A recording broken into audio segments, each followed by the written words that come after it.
శ్రీ మహాగణాధిపతయే నమః. దేవుని స్వరము ప్రవచించిన వారు శ్రీ కాంచి కామకోటి పరమాచార్య శ్రీ శ్రీ శ్రీ చంద్రశేఖరేంద్ర సరస్వతి మహాస్వాముల వారు. విషయము భగవంతుడు అంటే ఏమిటి? స్వామి అంటే ఏమిటి? ప్రశ్న. స్వం అంటే మన సొంతాన్ని కలిగి ఉన్న ఆస్తి. స్వం అనే పదమే తెలుగులో సొమ్ము అయింది. సొమ్ము అంటే ఆస్తి. స్వంతం అనేది మనకు చెందినది కనుక మన సంపద మనకు ఉన్నది. కేరళలో దేవాలయం చెందిన దాన్ని దేవస్వం అంటారు కదా. ప్రశ్న. ఆ ఆస్తికి అధికారి, ఆ స్వం కలిగి ఉన్నవాడు స్వామి. దీని ఖచ్చితంగా సరిపడే తమిళ పదం ఉడయార్. పాతకాలపు శిలాశాసనాల్లో దేవాలయం గోడల మీద దేవుడిని ఉడయార్ అని అనేవారు. తిరుచిత్రం, బాలముడియార్, తిరువేంగడముడియార్, తిరువనాగేశ్వరముడియార్, కపాలీశ్వరముడియార్ మొదలైనవి. గురువు, స్వామి సమానులు కనుక వైష్ణవులు శ్రీరామానుజులను ఉడయార్ అని అంటారు. స్వామి అంటే ఒక సొత్తుకు న్యాయమైన అధికారి. అది ఏం సొత్తు? ప్రశ్న. మొత్తం జగత్తు, అందులో ఉండే మనం కూడా ఆయన సొత్తే. ఇక్కడున్న వస్తువులన్నీ ఆయనకు మాత్రమే చెందినవి.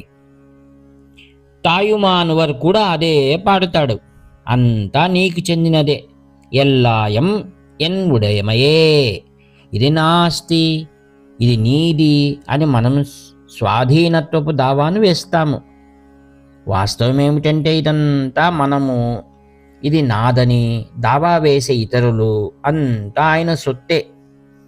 ఆయన లేకపోతే ఈ విశ్వం ఉండదు, మనము ఉండము. మనం నాదని హక్కు దావా వేస్తున్న ఆస్తులు కూడా ఉండవు. మనం కొత్తగా ఇల్లు కట్టుకున్నాము, బండి, ఆస్తులు కూడబెట్టామని భావిస్తాము. వైజ్ఞానికులు కొత్త కొత్త యంత్రాలను ఉత్పన్నం చేస్తారు. కానీ వీటన్నింటినీ దేంతో చేస్తున్నామో ఆ ముడి పదార్థాలన్నీ భగవంతుడు చేసినవే. మనం ఆయన సొత్తునే తీసుకుని కొత్త ఆకారాన్ని ఇస్తున్నాము. ఇది కాకుండా మనం గొప్పగా కొత్తగా చేస్తున్నవి ఏమీ లేవు. ధాతువులను తయారు చెయ్యి, అణువులను తయారు చెయ్యి అంటే ఎంతటి నిపుణుడైనా వైజ్ఞానికుడైనా అది అసంభవ కార్యం. ఇన్ని మిషన్లు, పాత్రలు తయారు చేసే ఈ వైజ్ఞానికుడు ఒక ఆకును సృష్టించగలడా? ప్రశ్న. సర్వం సృష్టించినవాడు, చేసినవాడు ఎవడో, ఇదంతా అతగాడికి చెందింది.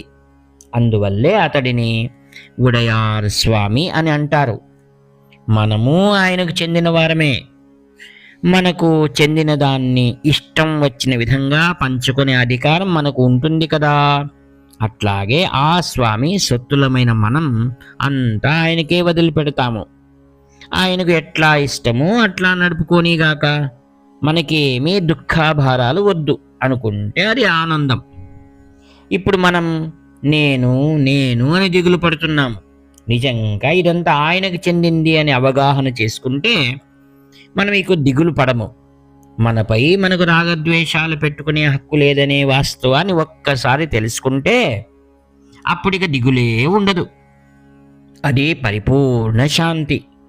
ఆ పదాన్ని వినంగానే మనం ఆయన సొత్తు అని, ఆయనకి ఇచ్చ వచ్చినట్టు మన పట్ల ఏదైనా చేసే అధికారం ఆయనకు ఉన్నదని మనలో స్ఫురించే విధంగా స్వామి అనే పదం ఏర్పడింది. ఈ విషయాన్ని గ్రహించటమే భక్తి యొక్క ఉన్నతమైన లక్ష్యమైన శరణాగతి. వ్యాఖ్యాత మీ ప్రియమిత్రుడు నివర్తి నాగభూషణ శర్మ. హర హర శంకర జై జయ శంకర, హర హర శంకర జై జయ శంకర, హర హర శంకర జై జయ శంకర.